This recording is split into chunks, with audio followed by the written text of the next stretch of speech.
thought it was going to be a normal night. Did not stay a normal night. After a court ruled that he could no longer remain anonymous, the Herschel Walker campaign staffer who sued CPAC leader Matt Schlapp for sexual assault has identified himself. The man has a lot to say about that night and apparently several things that he's done that he'd rather you forget. I'll warn you, this is very messy. Welcome into TYT's Overruled. I'm your host, Adrienne Lawrence. On Wednesday, shortly after a court ruled that the man accusing Matt Schlapp of sexual assault could no longer proceed anonymously, Carlton Huffman revealed himself. In addition to making somewhat of a mea culpa to the Washington Post for some white supremacist-ish stuff that he had done in the past, the 39-year-old campaign staffer published a near 11-minute video to YouTube explaining who he is and what he says happened that night on October 19th when he was entertaining Schlapp in Atlanta as an aide for Herschel Walker's failed Senate campaign. So let's turn to that night. Huffman explains that he just met Schlapp and his wife for the first time, and then this. In the course of that evening, as Matt began to drink Tito's vodka heavily, and it did not seem weird or menacing at first. And after we left the Capitol Grill in Buckhead, we drove to Manuel's Tavern because he wanted to go to a bar that was a bit more lively. And throughout the course of the evening, he intruded into my personal space. He definitely bumped into me. I did everything that I could to indicate that I was not interested in anything with Matt. I angled myself away from him and even was looking at the TV so intently that he made a point of asking me, "Do you have a problem looking at me?" It was at that point that I knew that things were taking a turn. And it was my hope that upon exiting that place and getting Matt into the car, that on our way back to the hotel, that things would stay normal. And it was a hope that was quickly extinguished. In the course of that evening, as we drove, Matt's hand never left my leg for just about the entire drive. And as we got close to the Hilton Garden Inn, shortly before midnight, it was at that point that he reached over and grabbed me where you should not be grabbed whenever you don't want to be. Huffman then went on to explain how he initially responded and why. It is to my eternal shame that in that moment, I let him take my voice from me and take my dignity. And I did not say anything at the time beyond just thinking, what in the world is happening to me? And just in all of it, I just was eager to just get away.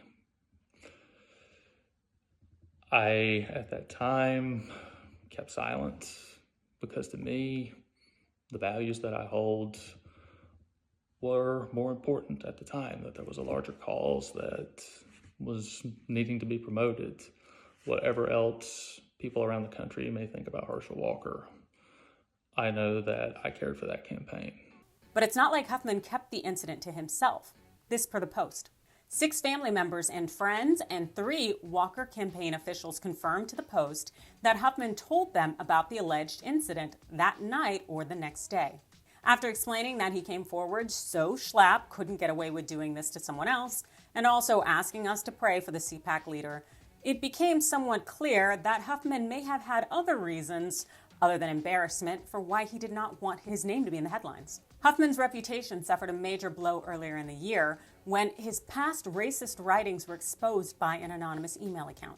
Huffman had frequently glorified the Confederate flag, blamed black people and illegal immigrants for violent crime, and called for preserving the European American culture of the United States. Huffman immediately resigned from his job with the North Carolina General Assembly in late January after the email with links to his commentary was circulated. Although Huffman said that these events happened during a dark time in his life, he does not appear to be that detached from hate mongers. This tweet per the Right Wing Watch. Wait, did the man accusing Matt Schlapp of sexually assaulting him really agree to give his first on-camera interview to the racist and viciously anti-Semitic right-wing reporter Patrick Howley for a segment to air on unhinged right-wing conspiracy theorist Stu Peters' show? There is a lot going on there and here. Let's go ahead and go after it. First, to the issue of anonymity in the court case. Generally, courts will let victims of sexual assault sue under the Jane or John Doe, some kind of alias. And they do this because America shames people into silence. The fact is that generally, if people weren't able to shield their identity, they would not come forward. And in this case, in addition to noting that there were no specific threats to Huffman, the judge denied Huffman's request to proceed anonymously. Alexandria Circuit Court Chief Judge Lisa Bondarev Kemmler described balancing the request for anonymity with the public's interest in knowing the accuser's identity and the ability of Schlapp and his wife Mercedes to defend themselves. Mercedes Schlapp is also accused of defamation in this suit. It was likely that the defamation aspect in the lawsuit is what tipped things toward having Huffman reveal his identity. Second, now that we know who Huffman is and he has explained his recitation of the events that night, well, we want to bear in mind that no one deserves to be sexually assaulted. Also, his description of the response in the situation is completely normal. He froze. Huffman's job was to be an aide to show VPs around and have a good time, and to host Schlapp.